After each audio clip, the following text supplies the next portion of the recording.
ప్రపంచ గతిని మార్చిన మహత్తర అక్టోబర్ విప్లవ స్ఫూర్తిని కొనసాగిస్తూ కార్మిక కర్షక ఐక్యతతో సిపిఎం బలోపేతం చేద్దామని సిపిఎం జిల్లా కార్యదర్శి కరణం ప్రసాదరావు తెలిపారు. ముఖ్యంగా ప్రపంచంలో ఎవరైతే హక్కుల కోసం పోరాడుతూ ఉన్నారో, ఆయా ప్రజల సామ్రాజ్యవాద విముక్తి కోసం పోరాడుతూ ఉన్నారో, సోవియట్ రష్యా వారి వెనక ఉండి వెన్నుదన్నుగా నిలిచి తన యొక్క సంపూర్ణ సహకారాన్ని అందించింది. ఆ రకంగా భారతదేశంలో భారత స్వాతంత్రం రావడానికి కూడా, స్వాతంత్ర అనంతరం భారతదేశం ఈ రకమైనటువంటి అభివృద్ధి చెందడంలో కూడా సోవియట్ రష్యా చాలా కీలక పాత్ర ఉంది.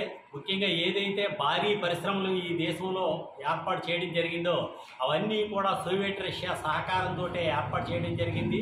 ఆ రకంగా సోవియట్ రష్యా తృతీయ ప్రపంచ దేశాలుగా ఏదైతే రెండో ప్రపంచ యుద్ధానంతరం అంటే 1945-48 ఈ కాలంలో స్వాతంత్రం పొందినటువంటి దేశాలన్నింటి వెనక ఉండి ఆయా దేశాల విముక్తిలో చాలా కీలక భూమిక పోషించినటువంటి సోవియట్ రష్యాలో ఎర్రజెండా ఏర్పడినటువంటి ఈ రోజు మొత్తం పీడిత ప్రజలందరికీ కూడా ఒక కలగా ఉన్నటువంటి ఈ రోజుని ప్రజలందరూ కూడా ఒకసారి జ్ఞప్తికి తెచ్చుకోవాలని చెప్పేసి భారత communist party Marxist CPIM party తరఫున విజ్ఞప్తి చేస్తున్నాం. అమెరికా ఒక పెద్ద సామ్రాజ్యవాద దేశం.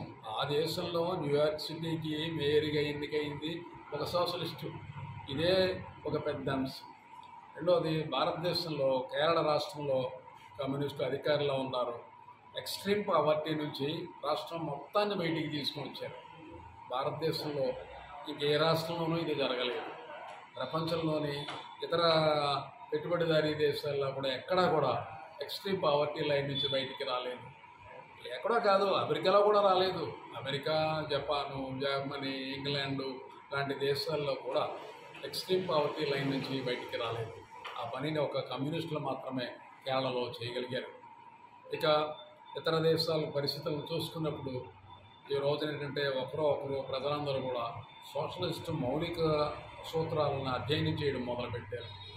ఈ దేశానికి, ప్రపంచానికి కూడా భవిష్యత్తులో మంచి రోజులు ఉన్నాయని చెప్పి భావిస్తారు.